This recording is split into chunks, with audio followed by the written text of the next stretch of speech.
Hello दोस्तों। तो जैसे कि पिछले अध्याय में हमने देखा कि धर्म के बारे में थोड़ा सा जाना, तो हम आज अपना दूसरा अध्याय प्रारंभ करेंगे धर्म को लेके।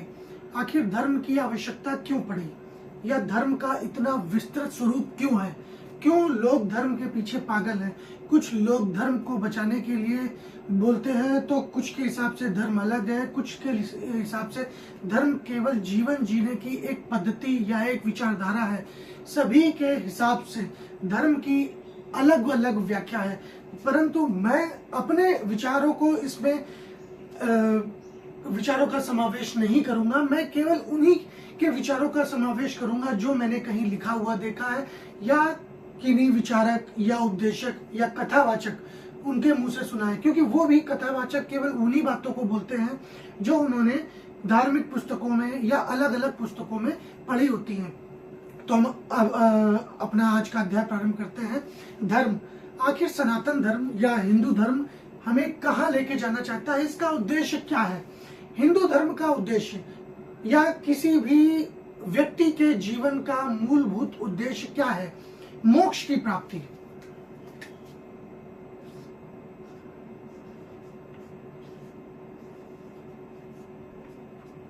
मोक्ष क्या है? मोक्ष जब व्यक्ति या आत्मा कोई शरीर धारण करती है, धीरे धीरे वो शरीर जर्जर होता है, पुराना होता है, बूढ़ा होता है और धीरे धीरे नष्ट हो जाता है। शरीर के नष्ट होने के बावजूद भी आत्मा जीवित रहती है। आत्मा जीवित रहती है, आत्मा को नष्ट नहीं किया जा सकता।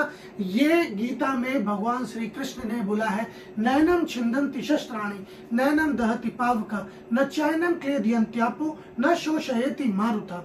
मतलब आत्मा को न मारा जा सकता है, न काटा जा सकता है, न पानी से भिगोया जा सकता है।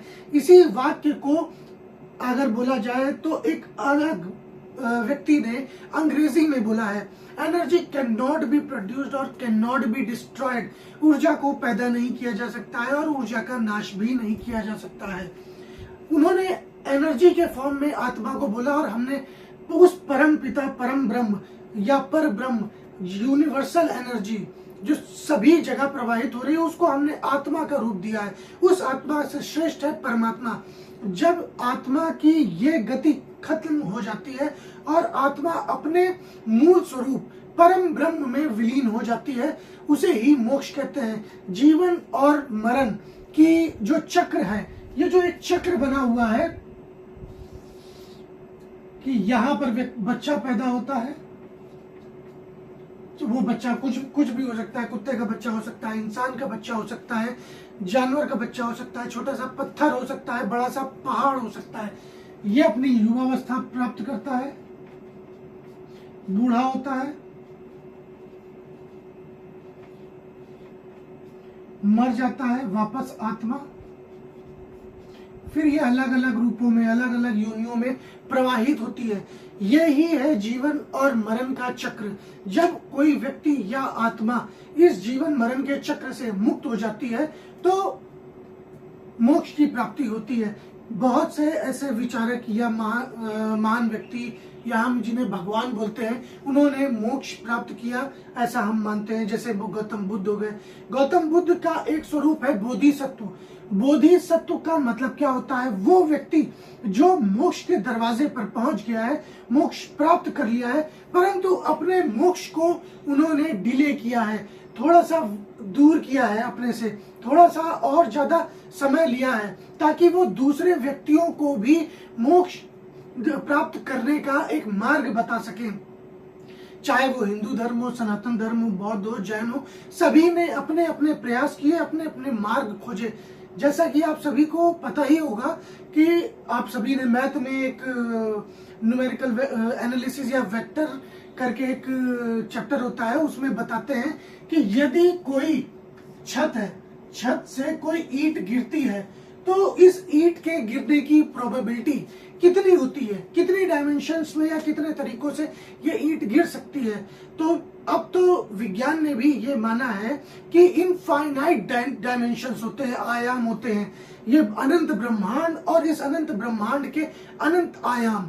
उसी प्रकार हर व्यक्ति ने या अलग अलग व्यक्तियों ने, महान विचारकों ने, जिनको हम भगवान मानते हैं, क्योंकि जिन्होंने हमारा मार्गदर्शन किया, हमें मोक्ष प्राप्त करने के मार्ग दिखाए हैं, उनका एक ही मानना था कि मोक्ष प्राप्त करने के अलग अलग रूप होते हैं, अलग अलग मार्ग होते हैं। तो हिंदू धर्म या सनातन धर्म के हिसाब से मोक्ष प्राप्त करने के बाद क्या होता है, व्यक्ति कहाँ जाता है, इसमें दो विचारधाराएं आती हैं।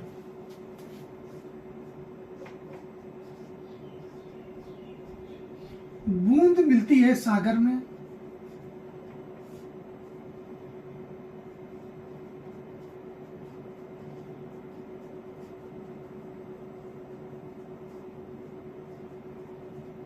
या हरा तोता बैठता है हरे पेड़ पर। अब जैसे पानी की एक बूंद के जो आप केमिकल कंपोजिशन देखेंगे, उसकी रासायनिक संरचना देखेंगे, तो पानी की उस बूंद के भी केमिकल कंपोजिशन क्या होते हैं, H2O, हाइड्रोजन के 2 परमाणु, ऑक्सीजन का 1 परमाणु मिलकर H2O मतलब पानी की बूंद का केमिकल फॉर्मूला बनाते हैं। और नदी में बहते हुए पानी का भी केमिकल कंपोजिशन यही होता है। मतलब बूंद भी वही सागर है, बूंद भी वही नदी है, और नदी भी वही बूंद है। अनंत बूंदों से मिलकर बना है एक नदी, और बहुत सारी नदियों से मिलकर बनता है एक सागर, जिसमें बूंद का स्वयं का अस्तित्व समाप्त हो जाता है और बूंद ही सागर का रूप धारण कर लेती है। उसी प्रकार एक दूसरे विचार या विचारधारा कहती है कि जब हरा तोता एक हरे पेड़ पर हरी पत्तियों के बीच में बैठता है, तो वो तोता उस पेड़ की पत्तियों के बीच में गायब हो जाता है, लेकिन उसी पेड़ में विलीन हो जाता है, लेकिन अपने आप में भी उस तोते का एक अलग अस्तित्व रहता है। तोता प्रेजेंट रहता है, परंतु वो उस पेड़ का एक भाग बन जाता है। उसी प्रकार जब आत्मा शरीर से मुक्त होती है और मोक्ष प्राप्त करती है, तो मोक्ष प्राप्त करने पर एक विचारधारा के अनुसार, बूंद वाले विचारधारा के अनुसार, आत्मा का स्वयं का अस्तित्व समाप्त हो जाता है, उसकी स्वयं की कोई पहचान नहीं रह जाती, आइडेंटिटी नहीं रह जाती, और वो बन जाता है परमात्मा। जैसे कि भगवान श्री कृष्ण ने गीता में बोला है, अहम ब्रह्मास्मि। जब अर्जुन भगवान श्री कृष्ण से पूछते हैं कि भगवान कौन है, तो भगवान श्री कृष्ण कहते हैं अहम ब्रह्मास्मि। फिर बोलते हैं फिर मैं कौन हूं, तो भगवान श्री कृष्ण बोलते हैं त्वम ब्रह्मास्मि, तुम भी परम ब्रह्म हो, मैं भी परम ब्रह्म हूं। दोनों में अंतर केवल इतना है कि मेरी जो चेतना है वो जागृत है और तुम्हारी चेतना अभी जागी नहीं है। तुम अपने आप को केवल एक शरीर मान रहे हो, तुम्हारी स्वयं की एक पहचान केवल एक शरीर के माध्यम से है, लेकिन मैं अपने आप को एक शरीर नहीं मान रहा हूं, मैं अपने आप को एक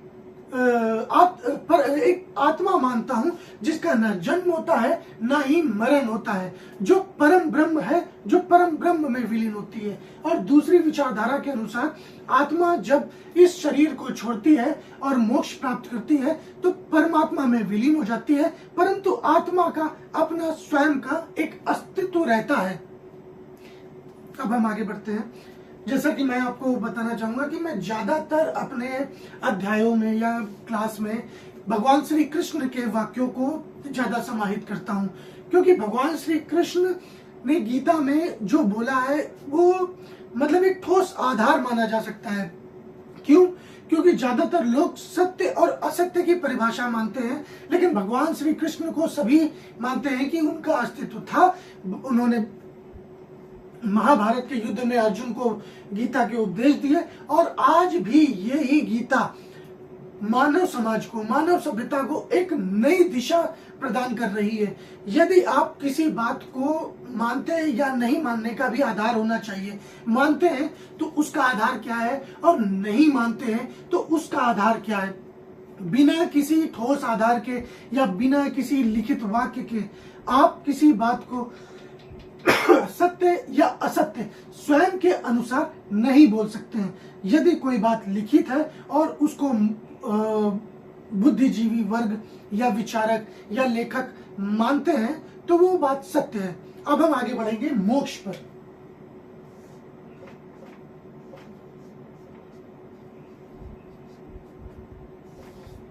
मोक्ष किसे प्राप्त होता है और किसे प्राप्त नहीं होता है, इसमें बहुत सारा डिस्प्यूट है। यहां भी मैं भगवान श्री कृष्ण की बातों को ही जाहिर करूंगा कि भगवान श्री कृष्ण कहते हैं कि भगवान श्री कृष्ण ने कर्म के सिद्धांत को सबसे ज्यादा महत्व दिया है।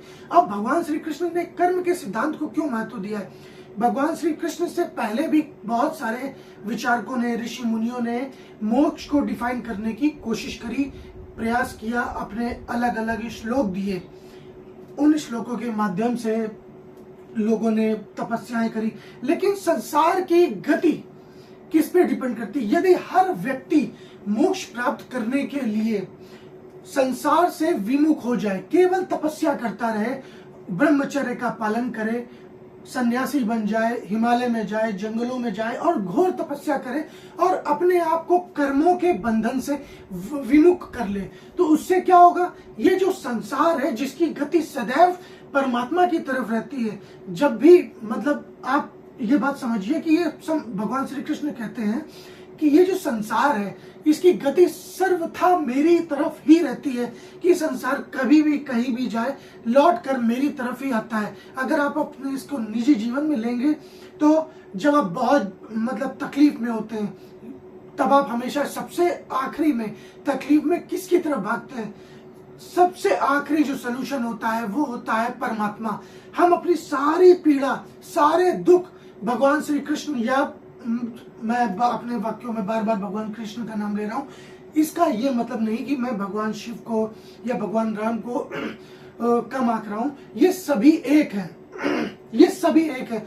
यदि आप भगवान श्री कृष्ण का नाम ले रहे हैं, तब भी आप शिव का नाम ले रहे हैं, तब भी आप राम का नाम ले रहे हैं, तब भी आप उस परम पिता परमात्मा का नाम ले रहे हैं जिसको नाम नहीं दिया जा सकता, जो चारों तरफ विराजमान है। अब मैं आगे बढ़ूंगा तो उन्होंने अलग अलग वाक्य बोले। अब इसी भगवान श्री कृष्ण ने जब बोला कि इसी बात को मैं डिफाइन करना चाहूंगा, एक बिग बैंग की थ्योरी है, आप सभी को जैसे पता होगा। शुरू में माना गया था कि बिग बैंग जो स्टार्ट हुआ था एक सिंगुलैरिटी से स्टार्ट हुआ था, एक छोटा सा डॉट था जिसकी गुरुत्वाकर्षण ऊर्जा या गुरुत्वाकर्षण बल अनंत था। धीरे धीरे इसमें प्रेशर इतना ज्यादा बना कि यहां विस्फोट हो गया, और ये विस्फोट हुआ और यहां से फिर हमारे यूनिवर्स का निर्माण हुआ। धीरे धीरे तत्व आगे बढ़ते रहे, लाखों करोड़ों अरबों सालों के बाद धीरे धीरे उन तत्वों, एनर्जी नाभिकीय संलयन की प्रक्रिया हुई, ऊर्जा से पदार्थ का निर्माण हुआ, पदार्थ से जीव का, वायुमंडल का निर्माण हुआ, जीवन जीने लायक परिस्थितियों का निर्माण हुआ। आप सभी को जैसे पता होगा कि हमारी जो पृथ्वी है ये गोल्डीलॉक्स जोन में है। गोल्डीलॉक्स जोन क्या होता है?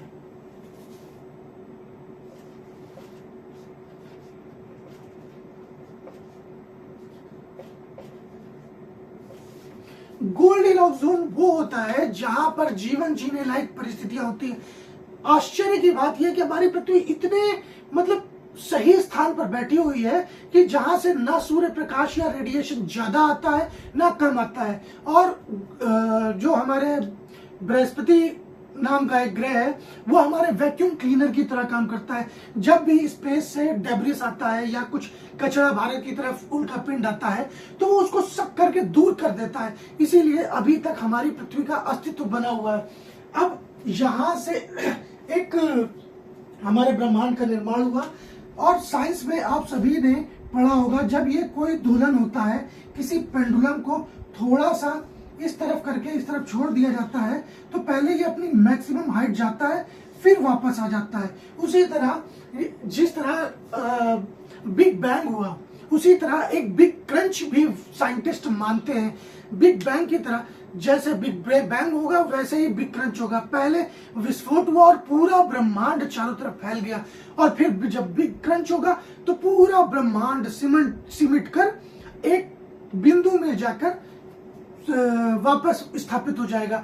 ठीक उसी प्रकार जैसे आप अपने मन में एक तस्वीर ध्यान रखिए जिस पर भगवान विष्णु शेष नाग पर लेटे हुए हैं, उनकी आंखें बंद हैं, वो योग मुद्रा में हैं, और उनके नाभि से एक मिनट रुकिएगा, एक कॉल आ रहा है।